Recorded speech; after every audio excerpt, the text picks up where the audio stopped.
Welcome back to the Boondocks Homestead. Thanks for coming back. And if this is your first time, thanks for stopping by. Today, I'm going to go over my top 10 list of things that I think is most important to have at hand in case of a natural disaster or even a man-made disaster. Okay, so we're going to start with number one. Number one on my list is Bible. I need my Bible, and you will too. Basic instructions before leaving Earth. Okay, you'll need your Bible, so please put one back. Number two, water. Water, you have to have water to survive. Okay, you can do with a lot less food, but you need water. So you need to figure that out. You need to, right now, I am talking to Tim about rainwater catchment, and we have a metal roof, and I just think that that would be a good thing for us to do. We have animals. We want to be able to water our animals and our garden and stuff. And I just think that would be good, even if we didn't need it. But if we did need it, then we'd have it too for us. But we have a well, but there are certain things that can, take out the well, like maybe an earthquake. It could cave in the casing to the well, or, there's different scenarios there too. So water is number two on my list. You got to have water, y'all. Got to have water. Okay? And if you don't have a well, start putting some water back. And I'm not telling you any of this to go out and panic buy. I'm not telling you guys this to fear monger you or anything. I'm just telling you that now, you sit back and you look at what's going on in the world, and just like the seasons, how the next season's getting ready to come, and the next season's getting ready to come, and the next. That's kind of how I feel about what's going on right now. I just feel like there's not going to be much good come out of it, and if we can just be as prepared as we can, then that would be a good thing. And so, do I have any insight on what's going on or going to happen? Absolutely not. I'm just as in the dark as you guys are about what's going to happen or go on. But I know who does know, and he is in charge and in control of everything. But like I told you on the other video, he did have people prep. And so I don't think there's anything wrong with just being prepared. Our ancestors have done it for centuries, okay? From one season to the next, one season to the next. And that's all I'm asking you to do is just one season, okay? Try to prepare for one season, and, to get you through to the next. We'll say 2 seasons, 1 year.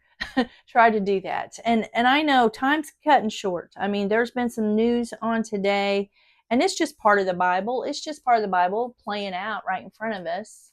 The wars and rumors of wars. It doesn't mean there's not going to be any, but it means that there's going to be wars, and there's going to be rumors of wars. And so you just don't know. Okay, so just try to be prepared as you can. Number 3, food. So try to have protein, fat, carbs, and now that I told you I'm not an expert on this, but for me it would be protein, fat, carbs, and yes, a little bit of sugar. Even if the sugar is just for a comfort food, okay. I know it's not healthy for you, but if there's a crisis, you might need a little bit of sugar. I'm just saying. Just like people, maybe your thing is caffeine. I don't do caffeine, but maybe your thing, you like coffee. So put some coffee back, and make sure you got a percolator coffee, maker or something that you can make coffee, or instant coffee even. Okay. But mine would be sugar. And I've got sugar on my shelf back here. Now, you look at all this glass, and I've had people ask me, what are you going to do if an earthquake comes? Well, I'm probably going to lose some of that or all of it, but that's okay. I pick up and I move on. I've been in a situation, Tim and I have, where we lost everything. You pick up and you move on. But I do have store-bought stuff down there too. Not as much as that, but we do this every year. This is stuff we get out of our garden, or stuff I find on sale at the store, or stuff that's been gifted to us. Okay, we just had some nectarines gifted to us the other day, and I didn't want to lose them. They were very, very ripe, and I didn't want them to go to waste and lose them. So I canned them. Okay. So I've been doing this for a long time. And that's just less stuff that, you have to buy from the store if you can grow it, or, it is gifted to you or something like that. Now, all the stuff that's in here, these are baked beans I made. I did a video on these, but I had to buy a lot of the stuff that's in them. Some of it I didn't. The green peppers come out of our garden, the tomato sauce and stuff. But I mean, there are things that, now this is our turkey from last year. It was in the freezer. So what I'm trying to do is, y'all, I'm trying to take the stuff out of my freezer that's almost a year old. I don't want it to get freezer burnt or to ruin, and I need to turn it over. So when I take it out of the freezer and thaw it out, then I can it. Well, I got another at least good year out of it, okay, doing that. So remember that. And then I do all my broth, aka liquid gold. All right. So anyway, there's a lot that you can do to prepare for food. Okay. And protein is going to be your meats, your nuts, your eggs. I've been dehydrating eggs. I've been freezing them too, but if you don't have any power going to your freezers, then you're going to have another solution. So I've been dehydrating them, and then I'll reconstitute them and they're eggs again. I did a video on that one. Okay. Number 4, your medicine. Now I know there's a lot of people that's on pharmaceutical medicine. A lot of people. So I would say try to, I don't know how you would do that. I don't know how. I know that there are different places that you can buy this stuff up, like Jace Medical is one of them. We watch another homesteader, and he talks about that Jace Medical. I don't know anything about them, so I can't tell you anything about them. But that's just one of them it's the only one that I know of. But he says there's more. That's just the one he uses. So you might try them. And just have like a first aid kit, and you don't have to go out and buy a first aid kit. Just get you a little Tupperware tub or something, and put you in some Band-Aids and alcohol and peroxide and tweezers and things you think you might need. Because I'm telling you, and I'm not a doctor, and I'm not a nurse, and I'm not, although my granddaughter's fixing to be one, but she could tell you, infection, if you don't have antibiotics, infection can kill you. And it could be over a thorn. It could be over a, whatever, just a little cut or a little scrape or a blister or a burn. Look, my burn's getting way better. I don't know if I told you guys. Yeah, I think I did. That's going to leave a nasty scar. I got burnt really bad there. But even a burn, that can get infected. So you need to work on that, Number 5. Now we use this. You may not. We have always used this, and it's ammo, and we use what goes with it because we are hunters and we harvest our meat. Okay. And even the meat that we grow here on our little farm, our hogs, our turkeys, our chickens, soon to be rabbits, we have got to have a way to, how do I want to say this?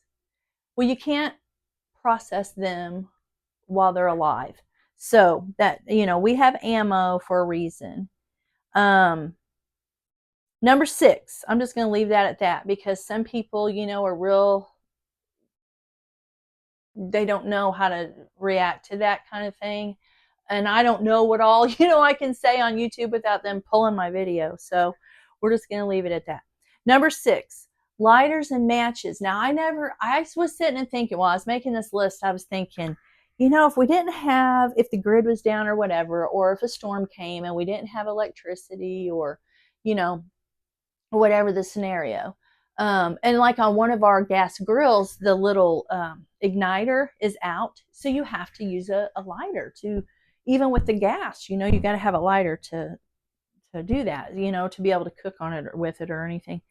Um, I thought, you know, what if we were cold? What if it's in the middle of the winter and we're cold and we got to start a fire, you know, with wood, and we don't really have a problem with that right now, but you're going to need something to start that fire, guys, because I don't think I can do it with 2 sticks. I just don't think I can do it. I think if I could, I don't know that I'd have the patience if I was cold to be able to do that. So I put number 6 as lighters and matches. Okay.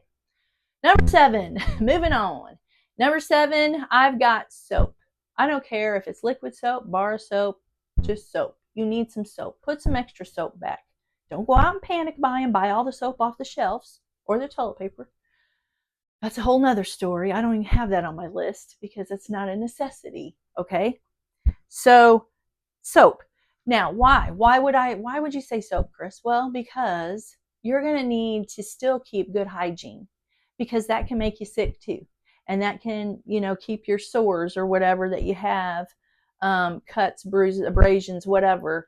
You know, you got to keep that clean. You got to have a way to keep that clean, which goes back to the water, why you got to have water. And I forgot to tell you about the water too. You're going to need about 2 gallons per person per day. Okay. That's to drink, brush your teeth, wash, hand bathe, whatever you got to do. Wash your dishes. At least 2 gallons, at least a day. Okay. Number 8, knives. Knives you're going to need for several different things.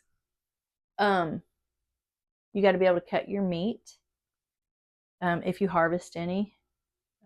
That's what we use to do that. All that we use knives. There's different things you're going to need a knife for. Okay, so just make sure you have some. Most people do, but make sure that's on your list. Number 9, warm clothing and blankets. If it's in the winter, guys, you're going to need that stuff. I've been looking, and I don't know. I guess I'm going to have to order them offline. I need to do that soon before they take that away from us, maybe. But I can't find wool socks. Is anybody else? I mean, does anybody know? Can someone tell me where I can find those? Because that's going to be your best bet in the winter. We have really good boots out here. Tim has Mucks, and mine are, I forgot what mine are, but they're a good brand too. And but you still need some wool socks, because I'm telling you, even when we're coming in the winter, I don't know about Tim. I haven't asked him, but when I come in the winter, and I paid probably more for my boots than he did, my feet, I feel like I have frostbite on my toes. So I'm like, I've got to get some good socks. And so I think wool would be your best bet in that scenario. Okay. Number 10, you would never guess this probably, but seeds to plant your garden for next year, because you might not be able to get your hands on those, and we're going to need some food, right? So you need seeds. Now we collect a lot of seeds as we go through the summer. At the end of the summer, like right now during fall, we are collecting seeds from different things. I'm fixing to do my okra seeds, and I don't mean go out and buy a bunch of, just buy some seeds if you don't have any. And even if you live in town, I've got videos where you can plant in town. And I'll tell you what else, even these, if you've got a window in your house, you can do this. Okay. Now I know you see my grow light back there, and that's what I get these started with. But like the second day, they go in the window. So I'm pretty sure I could probably just put them in the window and I wouldn't have to worry about this grow light. I may try that and do a video. But anyways, I get these, and I get the Now brand. You can get whatever brand you want. Okay. I like Now. I get my essential oils from Now. I get my seeds from Now. And I've got a lot of different seeds. These are powerhouse seeds. Now listen, plants.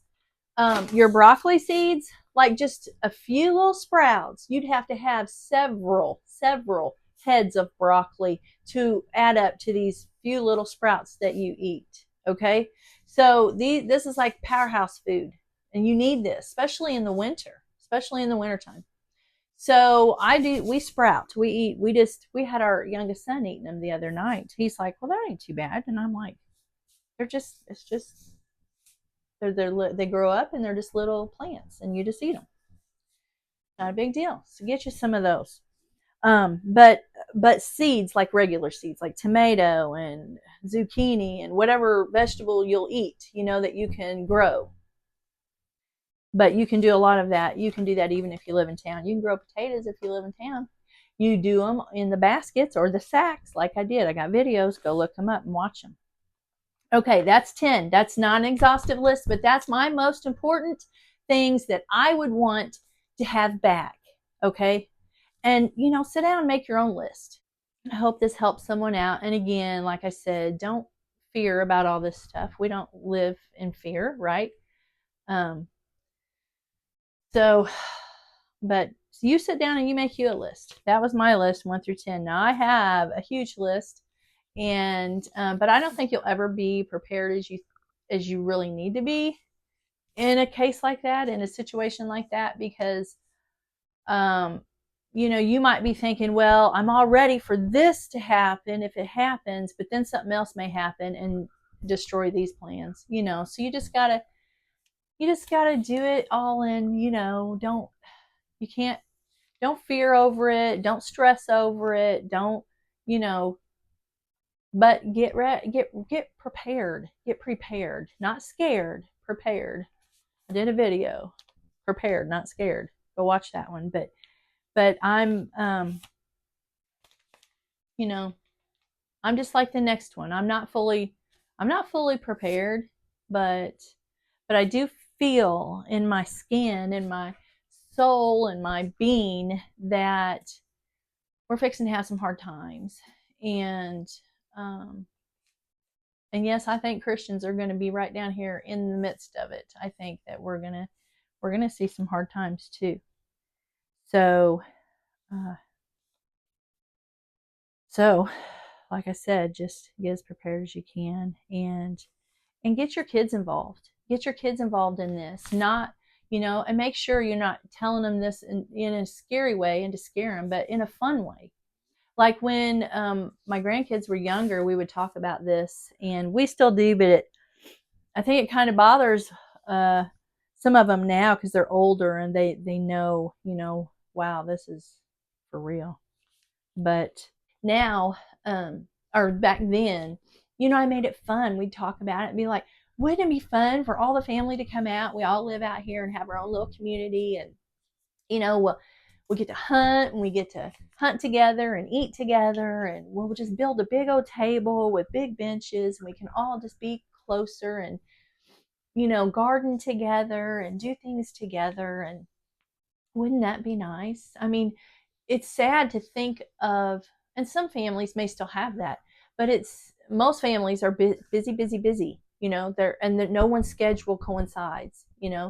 And it's like, but wouldn't it be nice to be able to do that? Like, I think of the Waltons, but to be able to do that without a disaster hitting us, or a whatever man-made stuff going on, it hitting us, to be able to live like that. I mean, wouldn't it? I mean, you look at the Amish, and no, they're not right about everything. None of us are. They take care of their people. They're there with them. They take care of them. They've just got some ways that I think that we have just lost throughout the years. And I think, I don't know if we'll ever get them back. I think it would take a disaster for us to get that back. And maybe that's Tim and I were talking, the other day. Maybe that's what this world needs. Not a disaster or war or anything, but something to, wake us up and make us think, look, it's not about the left or the right. It's about up or down. Okay? Think about that. I'm going to leave you with that. I love you guys. And Lord willing, I'll catch you on the next video. Bye.